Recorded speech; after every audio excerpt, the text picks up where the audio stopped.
May caller tayo from Saudi Arabia. Hello. Hello po. Hello po. Hello po, Papa Jack. Tawagin mo akong kuya. Po kayo. Okay naman. Ay, kinakabahan may tanong ako dito. An.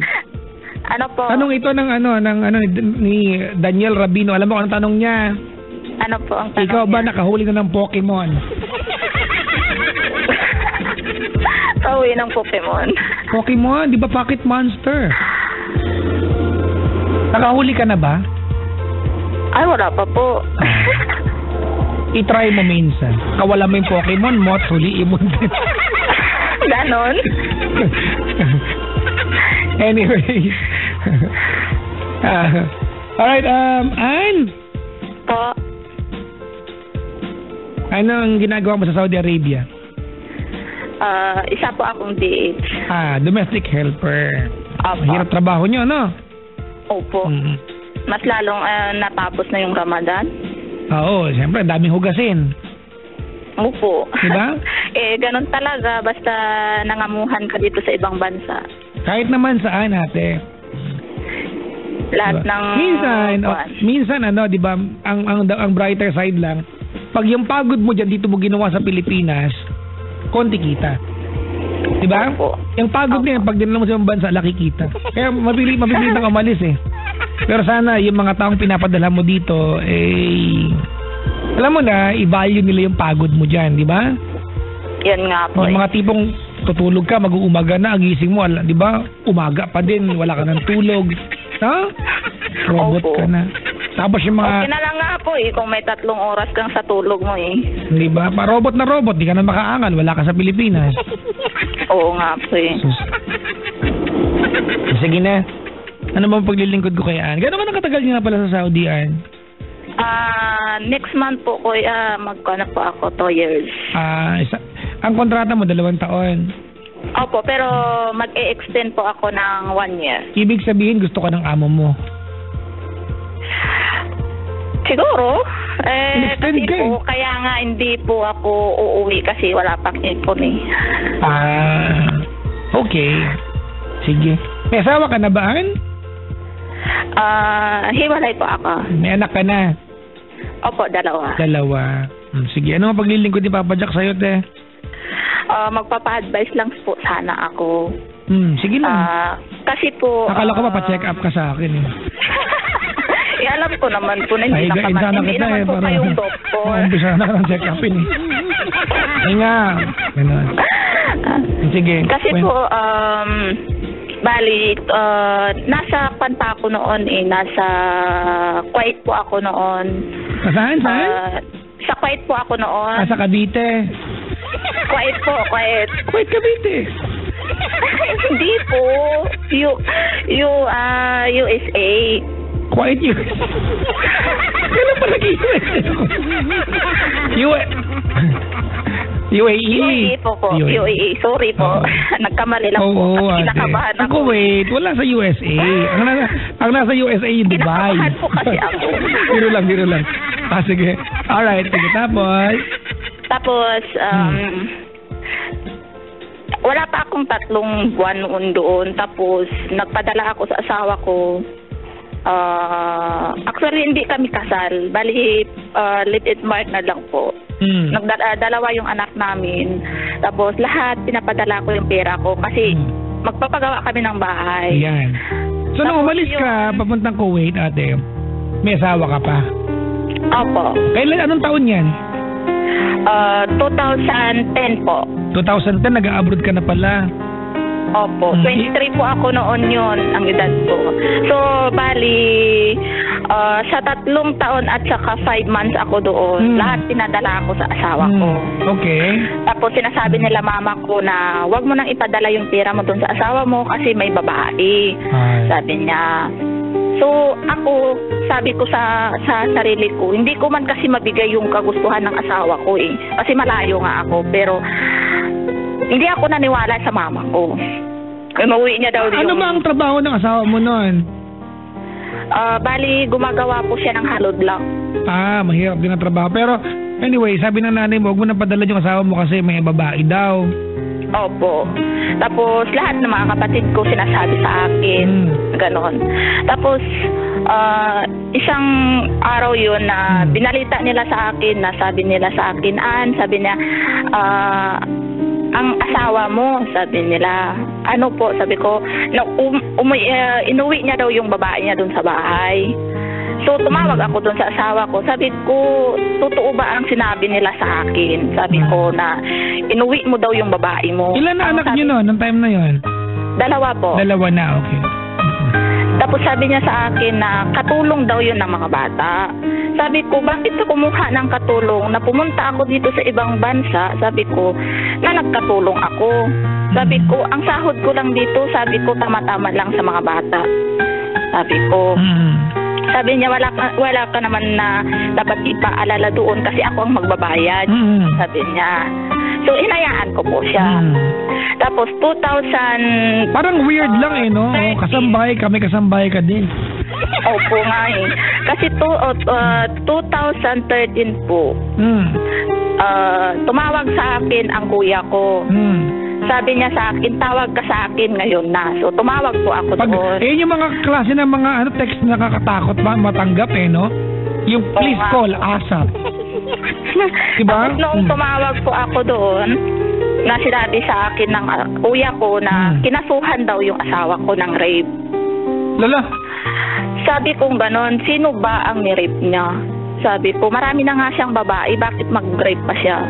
Ang kaso lang po, hindi naman pong ibang tao ang ni-rape niya, kundi ang pamangkin ko po. Ay, sus, garbansos. Yung pamangkin ko po yun kasi lumaki sa akin.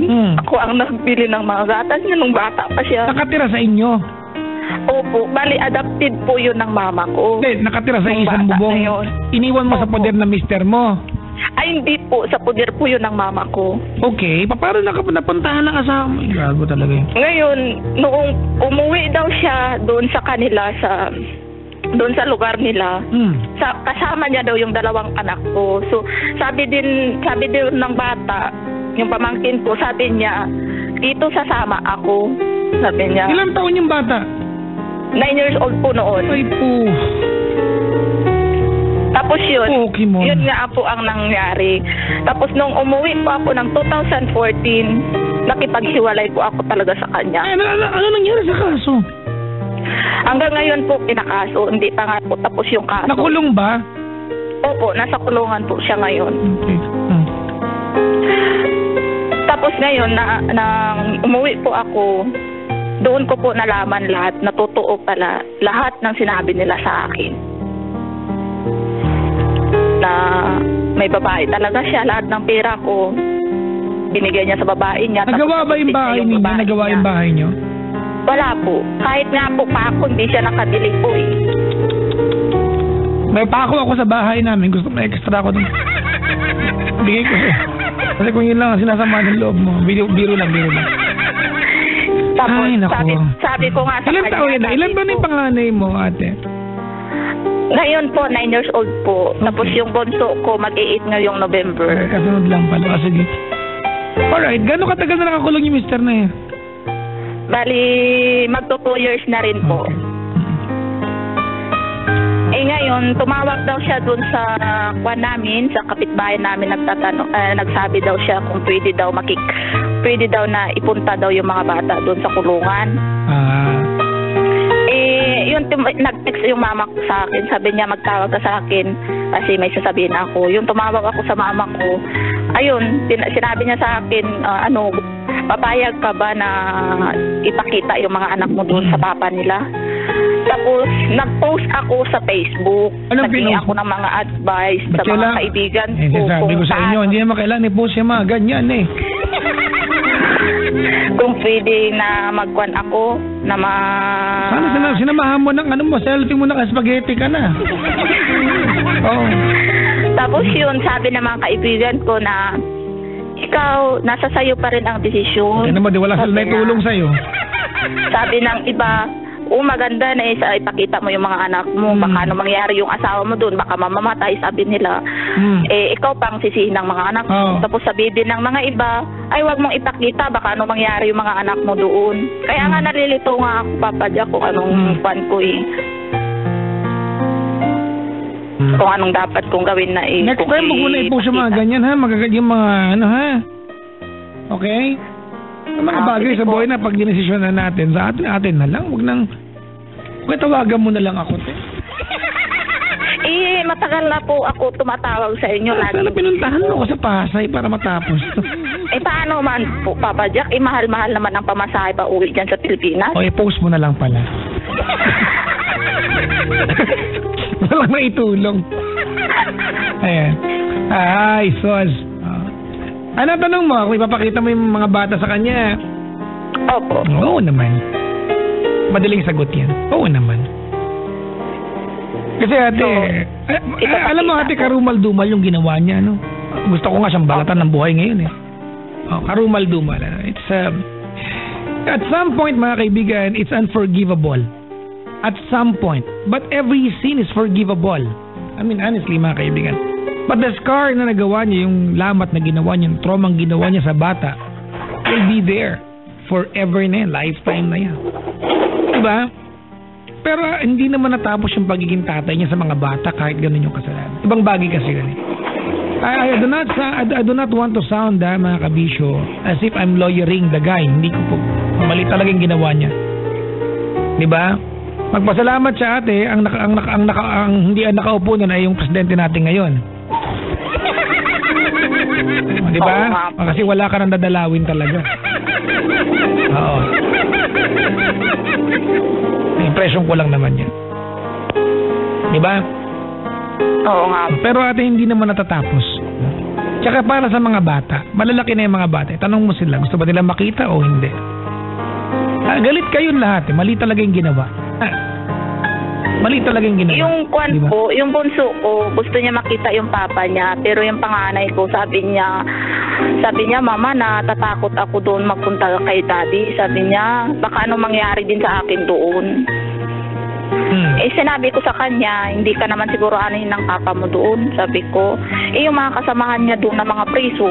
Sabi niya, ano. Pero yung bunso ko, gustong-gusto niya talaga kasi nga matagal na daw na hindi nila nakita yung daddy nila. Tapos ang pagkakaalam nila kasi noon na nandito siya sa abroad. Nag-abroad din kasi hindi sinabi na kinulong. Siyempre may kahit pa na pinotektahan niya yung bata. Diba? Yun nga ang sabi nga ng mga iba, bakit daw nilihim natin. Naiintindihan ko. Siyempre nung time na magulo ang utak ng lahat, di ba? Hindi naman lahat ng desisyon, mga kaibigan, pag ganyan ang nangyayari ay tama. Kalimitan ng desisyon, pag under pressure tayo, di ba, may sabit talaga yan. Nandyan na yan, ate. Wala na tayong magagawa pa. Now, the thing is, ang tanong lang naman, ipapakita mo ba yung hahayaan ba yung mga anak niya na dalawin siya? Oo naman, ate. Hindi naman ibang bagay yung pagiging tatay niya, Umaasa pa rin ako, ate, na baka magbago siya. Hindi na siguro yan magbabago, Papa Jack, kasi ate, madaling start pa noon. Wait lang, ate. Ate, madaling sabihin kasi yan eh. Madaling sabihin kasi yan. Na hindi magbabago, di ba? But then again, on the other hand, mga kaibigan, let's remember, mga kaibigan, na when you put someone in prison, dalawang purpose niya. First is to rehabilitate, di ba? Second is to put someone away for life. Di ba? Yun eh. I still believe, mga kaibigan, that bilang tao, there should be a part of, di ba, of us that would believe, di ba, that locking up someone behind bars, di ba, is a rehabilitation more than anything else. Di ba? Kasi kung hindi, isabit na natin lahat yung mga yan. Ipakainin pa ng gobyerno yung mga, di ba? Ano ba? Diba, magagastos pa natin. Isampay na natin lahat, ihanger na natin. May pabilad sa araw, matuyo na sila lahat dyan. Diba? I mean, yun ang punto ko, ate. I mean, at some point, there should be a part of us that will have to believe that when you lock someone, diba, behind bars, it's a rehabilitation more than anything. Hindi ko siya kinakampihan. Do not get me wrong here, ate. Tsaka para sa mga anak mo, ate. Hindi, di ba? Opo. Di ba, lifetime imprisonment yan eh. Sa loob ng kulungan, pag nagbago yan natin, baka may magawa yung mga anak niya para mabago yung lalaking ito, ate. If yung lalaking yan can affect 1 or 2 people inside the prison cell, to become a better person. Paglabas, regalo na lang sa lipunan yan. Sana ganon nga mangyari, Papa Joe. Nagutin ko na yung tanong mo para madalian tayo. Hindi ako abogado, mga kaibigan. Di ba? I'm a realist more than anything. But, di ba? Hindi ako abogado. If you're asking me, ipapakita ko ba mga anak ko? The answer is a big yes. Oo naman, bakit hindi? Go ahead. Alright? Okay po. Kung nakaantabay siya, ate, ay, alam ko na komplikado. Sa puso mo laging may kurot yan. Ba, laging may unfinished business. Laging merong sakit na mararamdaman. Laging may katanungan. Pero gusto ko marinig tonight, ate, na at some point, subukan mo siyang patawarin. Because if you do not try to do that, Papa Jack, matagal ko naman siya napatawad. Ay naman pala, okay na. Pero ang hindi ko talaga siya mapapatawad sa ginawa niya talaga sa pamangkin ko. Oo naman natin. Ang pagpapatawad ba ay selective? Well, hindi ko alam. Because hindi ko maiintindihan yung sakit na pinagdadaanan mo dahil hindi ko napagdaanan. I can only assume it's very, very painful. But I do not know how it feels because I did not experience that firsthand. But I am your friend. If you forgive, let's not be selective, mami. When we forgive. Mga kaibigan, ang galit sa kapwa, di ba? Ang galit sa kapwa ay isang malaking bagahe. Kung maglalapag ka rin lang ng bagaheng unnecessary sa iyo, bakit din pa ilapag lahat? Bakit magtitira pa ng bitbitin mo? I'm sure you cannot forgive this guy ate dun sa part na yon, but at least you can try. Pwede ba? Subukan lang natin. Okay? Sige po. Anong mensahe mo sa kanya?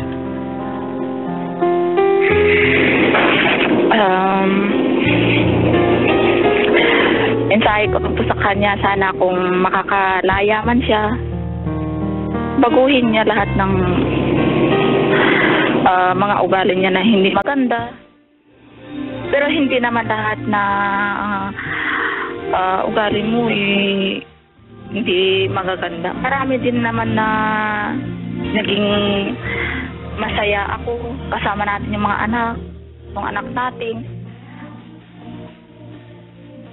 Pero sana kung makakalaya ka pa, ito lang ang masasabi ko sa iyo. Yung anak mo doon sa isang babae, bigyan mo ng naman ng time kung makakalabas ka na.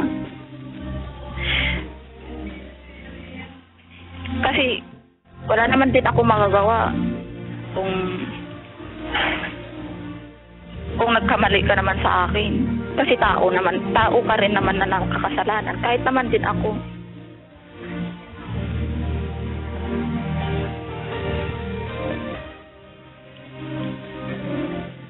Kayaan mo, pray kita na makakalaya ka na.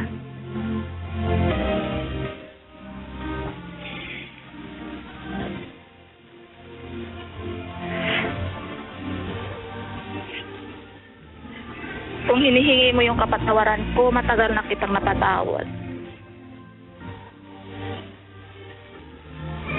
Pero kung hihingi mo ang kapatawaran na para sa ginawa mo sa pamangkin ko, hindi ko talaga yung mabibigay.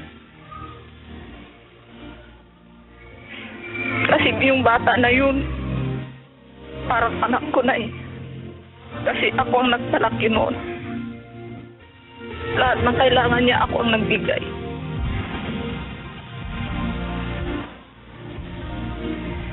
Kung may kasalanan din naman ako sa iyo, sana mapatawad mo rin ako.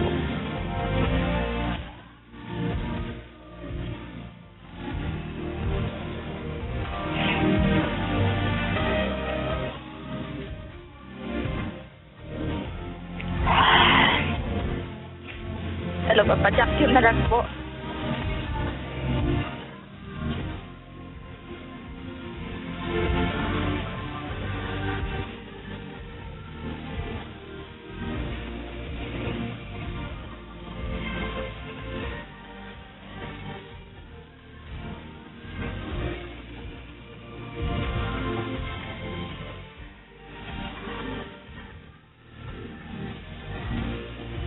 Ann.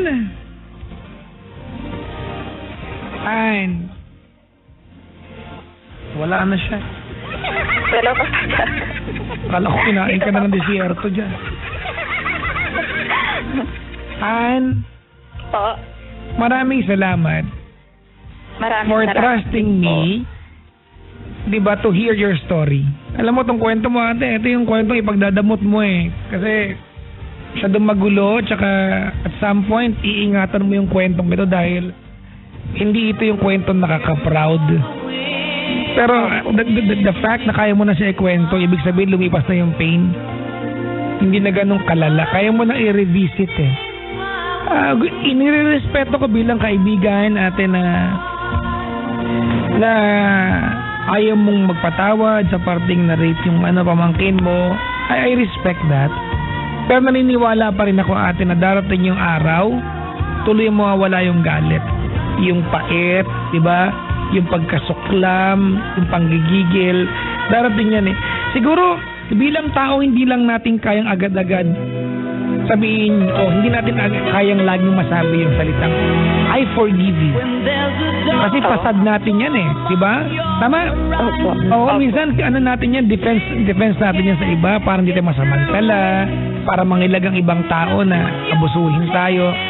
Pero naniniwala ko na even when we do not say I forgive you, diba? Na na-word out natin, deep in our hearts mga kaibigan, wala naman na talaga yung galit eh. We always have the ability to let go of the pain and anger. I have always believed mga kaibigan in the human spirit to forgive kahit gaano kalalim ang sugat. We have that. When every time, diba, that we have the ability to get mad, magalit, magsuklam sa taong nakapanakit sa atin. Diba mga kaibigan, the opposite of that is the ability to forgive. Magkadugtong lagi yan. So even if tonight you're telling me hindi kita kayang patawarin sa mga ko, there will come a time, you might not say it, but I know deep in your heart you are gonna forgive him. And I hope, kasi ate, pag dumating yung pagkakataon na yun, it's the time na ikaw di makakapag-umpisa ka na walang bit-bit na mabigat sa iyo. And I really hope it's the soonest possible time. Sana makapag-umpisa. Bata ka pa, 29 ka pa lang. Pwede ka pang jumawa ng mistiso dyan. Bawal po dito. Ha? Hindi nga po kami nakakalabas dito sa loob ng bahay. O, di pag uwi mo, rumampa tayong dalawa. Ha? Nakabalot kami, mata lang po makikita pag nakalabas kami ng bahay. Di pag uwi mo dito ate, rampa tayong dalawa. Ganun. Hindi, pinapatawa lang kita. Mag-ingat ka palagi dyan. Ikumusta mo ako sa mga Pinoy na nandyan, sa lahat ng mga taong nandyan, sa lahat na nakakapakinig ng programa ko. Ikumusta mo ako. At maraming salamat ate for trusting my show and trusting me. Thank you. Itong programang TLC ate. Papa Jack, lagi kay araw-araw kaya ako nakikinig. Monday to Friday nakikinig po ako sa kwanyo. Huwag gaano kasi baka masira ang gabi mo ha. Medyo wag din. Totoo naman po kasi i-download ko po yung Love Radio. Ang i-download mo yung Pokemon game. Ha? Lahat nga na. Hindi po ako mahilig maglaro ng Pokemon. Laruin mo yung Pokemon. Di ba pang lalaki lang po naman yan? Ha? Pang lalaki lang naman po ang yan. bastos mo, yung Pokemon, yung laro yun. Hindi ko alam. Yun nga po. Hindi, ano ka ba? Mas feminine nga yung Pokemon sa ibang laro di ba? Pwede na ba sa Pilipinas? Hindi pa rin. Kung bawal sa Pilipinas, hindi pa naka... Mas bawal na po dito. Sabagay. Bawal na po nga ang tawag sa messenger po eh. Talaga? Oo. Pokemon kasi yan eh.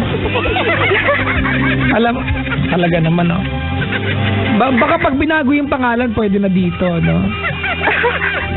Ano naman ang talaga nilang name, Papa Jack? Kung hindi Pokemon, siguro mga... ayoko bastos din yung mas masusunod. Yung Pokemon kasi at least Pocket Monster, di ba? Pocket Monster pala. Di ba? Tama na yan. Huwag na nating palalain pa to. Sige. Salamat sa pagtawag ate. Salamat po, Papa Jack. Thank you. Yung mga anak mo, ibili mo, dalawin nila yung tatay nila, ha? Sige po. Salamat. Po sila Salamat. Bye-bye. Sige po. Salamat po. Bye-bye po. Si Ann ng